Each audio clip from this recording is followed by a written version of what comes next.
दोस्तों, पाकिस्तान ने इल्ज़ाम लगाया है कि इंडिया की जो गवर्नमेंट है वो जो पाकिस्तान के अंदर तकरीबन 13 या 16 पाकिस्तानी फ़ौजी जो शहीद हुए हैं, ये सारे के सारे जो प्लान है ये इंडिया का है। वो कह रहे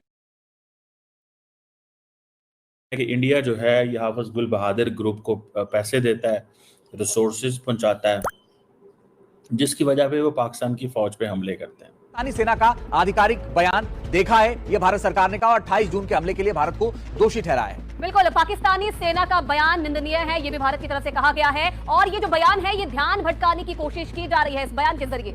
हम इसे पूरी तरह से खारिज करते हैं। विदेश मंत्रालय ने साफ साफ कह दिया है और साथ ही कहा है कि ये पूरी तरह से निंदा करने वाली बात है और ये पूरी तरह से हम इसकी निंदा भी करते हैं। आज बात करेंगे अजीत डोभाल ने ऐसा कौन सा काम कर दिया यार कि साइलेंटली वो एनिमी के टेरिटरी में जाते हैं।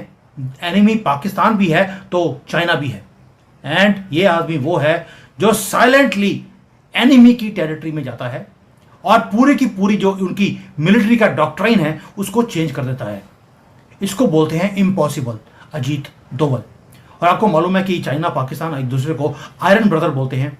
दोनों ने, देखिए, एक पाकिस्तान था जो भीख मांग रहा था, डेडलीस्ट हाइपरसोनिक मिसाइल्स वो मांगी पाकिस्तान ने और चाइना ने रिफ्यूज कर दिया। क्यों? क्योंकि इंडिया ने एक काम किया, यानी कि अजीत डोभाल ने, इंडिया नहीं अजीत डोभाल, उन्होंने एक काम किया, पाकिस्तान की जो गेम थी उसको एक्सपोज कर दिया। वजीरिस्तान में एक बार फिर जो है वो अटैक किया गया है और सिक्योरिटी फोर्सेस के ऊपर तकरीबन 16 के करीब बताया जा रहा है कि सिक्योरिटी फोर्सेस के लोग जो हैं उनकी जानें गई हैं और कई जख्मी हैं।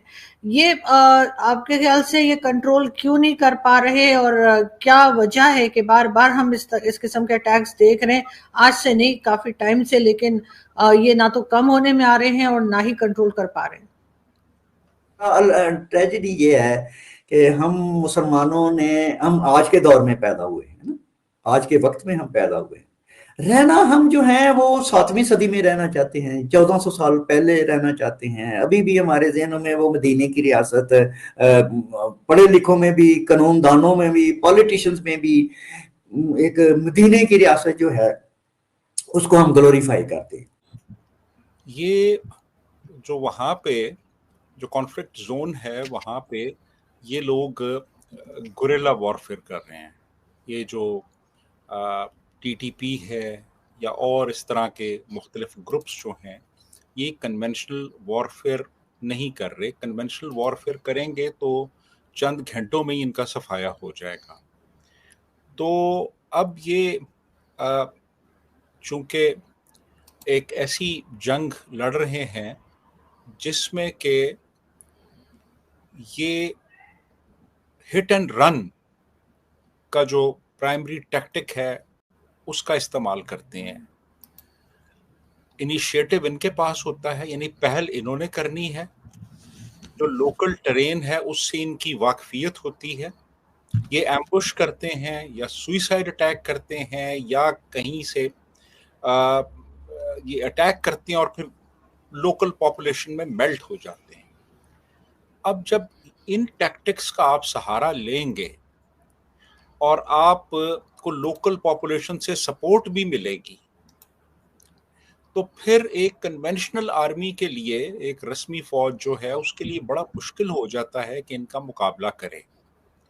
क्योंकि अगर वो हैवी फायर पावर इस्तेमाल करेंगे तो उससे फिर आम सिविलियन आबादी का भी नुकसान होगा और ये चीज़ किसी भी स्टेट की फेवर में नहीं जाती। तो इसलिए इनके साथ लड़ना आसान नहीं है, क्योंकि ये अपनी मर्जी से, अपनी ख्वाहिश के मुताबिक, अपने इनिशिएटिव से एक जगह पे नमूदार होते हैं, अटैक करते हैं और फिर गायब हो जाते हैं। और इनकी कोई बाकायदा यूनिफॉर्म भी नहीं होती। इनका जो हुलिया है, इनकी जो ज़ुबान है वो आम लोगों जैसी है। फिर ये उस इलाके से बहुत अच्छी वाकफियत रखते हैं कि कहाँ पे जंगल है, कहाँ पे पहाड़ है, कहाँ पे गार है, कहाँ पे नदी है, कहाँ दरिया है और कैसे किस जगह पे अटैक करना है और फिर कैसे गायब हो जाना है।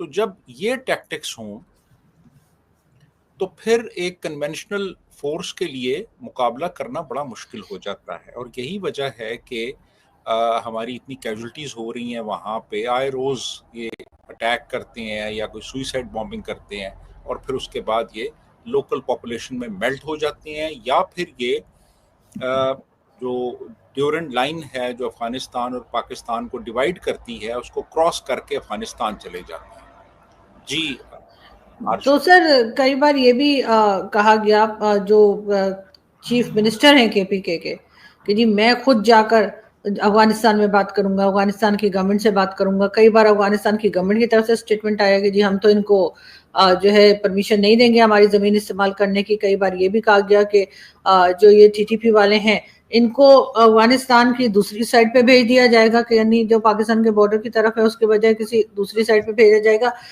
तरह तरह की बातें की जाती हैं, लेकिन कोई किसी किस्म का कुछ इम्प्लीमेंट होता हुआ दिखाई नहीं देता। क्या आपको लगता है कि पाकिस्तान की गवर्नमेंट के बजाय चीफ मिनिस्टर ऑफ केपीके जो है वो ज्यादा काम कर सकते हैं?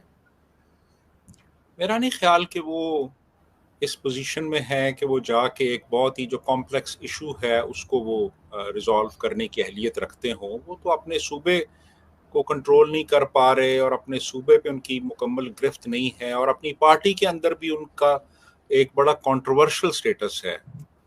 तो उन्होंने इस मसले का क्या हल करना है, ये तो पाकिस्तान की जो मरकज़ी हुकूमत है और अफ़गानिस्तान की जो मरकज़ी हुकूमत है वो मिल बैठें, और जो टीटीपी के नुमाइंदे हैं उनको भी शामिल किया जाए और कोई इसकी नेगोशिएटेड सेटलमेंट हो, जो कि बहुत बड़ी मुश्किल नज़र आती है अदरवाइज़। लेकिन मैं नहीं समझता कि इसमें कोई अली अमीन गंडापुर का कोई रोल हो सकता है। वो तो बज़ाते ख़ुद अपनी पार्टी के अंदर अब इतने कंट्रोवर्शियल हो चुके हैं, और उनके बारे में वो तो ड्यूबियस रोल प्ले करते रहे हैं इवन पार्टी के अंदर और पार्टी पॉलिसीज़ के हवाले से। तो उनको तो मैं नहीं समझता कि वो इस काबिल होंगे कि कोई रोल प्ले कर सकें। भाई आपको मालूम है अजीत डोभाल वेपन्स तो लेके चलते नहीं हैं, लेकिन फिर भी बिना वेपन के जाते हैं, जीत कर आ जाते हैं। जहां पर अजीत डोभाल का नाम आता है बड़े बड़े कंट्रीज की सुसु निकल जाता है। और आज इंडिया ने क्या किया है, चाइना की जो पूरा का पूरा माइंडसेट है उसको फ्लिप कर दिया। सिर्फ प्योर स्ट्रेटेजिक ब्रिलियंस यूज करी अजीत डोभाल की। आज इसको ब्रेक डाउन करते हैं, 5-6 पॉइंट्स हैं, मजा आएगा आपको कि मोदी जी ने क्या आदमी चूज किया है एनएसए बनाने के लिए। अब आते हैं हुआ क्या। पाकिस्तान वहां पे बड़े भंगड़े डालते हो गया कि भाई चाइना है, हम जो भी मांगेंगे हमें मिल जाएगा। उन्होंने क्या बोला, पाकिस्तान ने भीख मांगी, कहते चाइना भाई हमें भी हाइपरसोनिक मिसाइल दे दो, वरना जो भारत है वो हमारे पिछवाड़े को लाल करता जा रहा है, पता लगे अब अगली बार फाड़ दिया। ये बोला है एग्जैक्ट वर्ड्स चाइना को, बिकॉज इंडिया अपना खुद का हाइपरसोनिक जो टेक्नोलॉजी है उसको डेमोन्स्ट्रेट कर चुका है। हमारे व्हीकल्स तैयार हो चुके हैं जहां पर हम व्हीकल के ऊपर हाइपरसोनिक मिसाइल लगाकर हम कभी भी कहीं भी दाग सकते हैं। हम मैक 7 की कैपेबिलिटी हमारे पास आ चुकी है। और पाकिस्तान वो अभी भी जो 1950-60s में मिसाइल्स उन्होंने ली थी, कभी चाइना से कभी अमेरिका से, वो उसी को यूज करता है। इसलिए इस्लामाबाद डेस्परेट है और उन्होंने डेस्परेशन में आकर रिक्वेस्ट किया हमें मिसाइल्स चाहिए और टेक्नोलॉजी ट्रांसफर भी चाहिए। मैं कई बार बोलता हूं, हांडी का मुंह बड़ा हो, कुत्ते को शर्म चाहिए, लेकिन आसिम मुनीर को शर्म नहीं आ सकती, क्योंकि ये आपको मालूम है ये बेशरम लोग हैं। बेशरम इसलिए है क्योंकि बचपन से इनका मदरसों में जाके इनका हलाला लड़का हो या लड़की होना शुरू होता है, तो शर्म वैसे ही निकल जाती है। तो अब हो क्या रहा है, ये मैं नहीं बोल रहा हूँ, ये आप लोग बोलते हैं सर ये तो बचपन से हलाला कराने वाली कौम है। चलिए ये इनका अपना पर्सनल मैटर है सानू की, है ना। अब आते हैं कि मिसाइल चाहिए, पाकिस्तान को मिसाइल चाहिए थे, साथ में टेक्नोलॉजी ट्रांसफर भी चाहिए, क्योंकि वरना अगर ये हाइपरसोनिक मिसाइल्स नहीं आएंगी तो इंडिया इनको हमेशा हराता रहेगा। अब ईरान और इजराइल के मामले में भी देखा कि ईरान ने जो नुकसान पहुंचाया वहां पर तेल अवीव में, इजराइल में, वो हाइपरसोनिक मिसाइल्स के साथ था। इसीलिए पाकिस्तान ने बोला कि इस बार जो युद्ध था ऑपरेशन सिंदूर में, वो भारत का कोई भी नुकसान नहीं करवा पाए। अब अगर नुकसान करवाना है तो हाइपरसोनिक मिसाइल्स चाहिए। And guess what, China blatantly said no.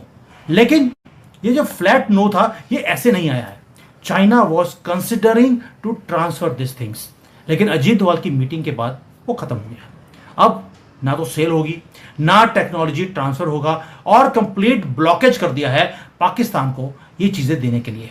Reason क्या था? रीजन एक है कि अजीत डोभाल जी ने कुछ बोला, उसके बाद चाइना ने पाकिस्तान के ऊपर ट्रस्ट करना बंद कर दिया, और चाइना अब फियर करता है, एक डर है उसके दिमाग में कि जो एडवांस्ड मिसाइल टेक्नोलॉजी चाइना की है वो कहीं पाकिस्तान लीक ना कर दे वेस्टर्न इंटेलिजेंस के थ्रू। आप समझिए ये चाइना के दिमाग में आया कहां से? अब कोई मीटिंग हुई थी अजीत डोभाल के साथ, किसकी? चाइना के एनएसए की, और उसके बाद ये बात सामने आ गई।